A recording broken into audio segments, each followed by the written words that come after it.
మరి ఇలాంటి పరిస్థితుల్లో క్వాడ్ ముందు కంటే 100కి 100% క్వాడ్ సమావేశానికి ట్రంప్ రాకపోవచ్చు. ఈ యొక్క దేశాధినేతల స్థాయిలో క్వాడ్ సమ్మిట్ జరగకపోవచ్చు. మరి ఇలాంటి పరిస్థితుల్లో ఇప్పుడు జపాను, ఆస్ట్రేలియా, ఇండియాలు ఏం చేయబోతున్నాయి?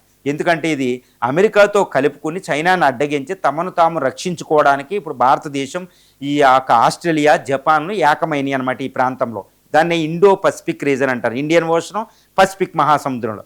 కానీ ఇక్కడ చైనా, అమెరికాలు దగ్గర అవడం, ట్రంప్ స్వార్థం చూసుకోవడం వల్ల ఇప్పుడు చైనా అనేది రెచ్చిపోయే అవకాశాలు ఉన్నాయి. ఇటు ఏమీ చేయకపోయినా రెచ్చిపోయే అవకాశాలు ఉన్నాయి. మరి దాన్ని ఆపడం ఎవరి తరం? అంటే ఇప్పుడు అమెరికా లేని క్వాడ్ ఫామ్ అవ్వబోతుందంటే 100కి 100% జరిగే అవకాశాలను ఇప్పటికే జపాను, ఆస్ట్రేలియా ఒక్కసారి కరోనా టైంలో అప్పుడు జో బిడెన్ రాకపోతే తాముకు తాము మీట్ అవుదాం అనే ప్రపోజల్ అప్పుడే తెచ్చేసినాయి. ఎందుకంటే చైనా ఆగడాలు ఇక్కడ అరికట్టడం అంత ఈజీ కాదు. ఇండియా కూడా గాల్వాన్ వ్యాలీ ఇష్యూని ఫేస్ చేసింది. కాబట్టి ఇండియా ఏకంగా అంటే ఇప్పుడు ఒకటే గుర్తుపెట్టుకోవాలి, ఇండియా చైనాని ఓడించగలిదా లేదా విషయం తర్వాత చైనాని యుద్ధానికి రాకుండా చేయాలంటే ఇలాంటి మిలిటరీ గ్రూప్ అనేది చాలా ఉత్తమం. అమెరికాకి, నాటో ఉంటాయి, వీళ్ళకి జపాన్కి, ఈ ఆస్ట్రేలియా, ఇప్పుడు ఇండియా, ఇక్కడ వియత్నాం, తర్వాత ఇక్కడ ఉన్న ఫిలిప్పైన్స్, తర్వాత south east Asian national Asian కంట్రీస్లో మయన్మారు, ఒక కంబోడియా మినహాయిస్తే మిగిలిన అన్ని దేశాలు కూడా చైనాతో విక్టిమ్సేనమాట.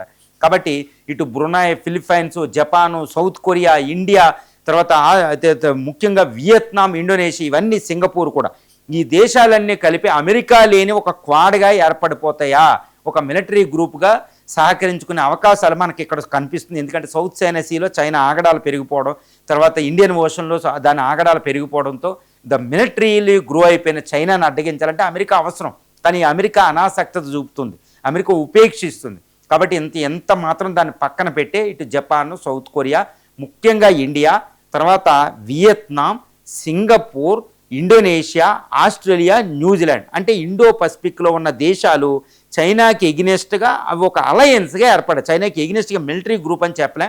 ఒకవేళ చైనా రెచ్చిపోతే ఈ యొక్క అలయన్స్ని చూసి దాన్ని ఆపే విధంగా ఒక కౌంటర్ మెజర్ రూపొందించే అవకాశాలు ఎక్కడ ఉన్నాయి. కాబట్టి అమెరికా లేని ఒక మిలిటరీ అలయన్స్ ఏషియా కాంటినెంట్లో ఏర్పడే అవకాశం అయితే ఇక్కడ పుష్కలంగా కనిపిస్తుంది.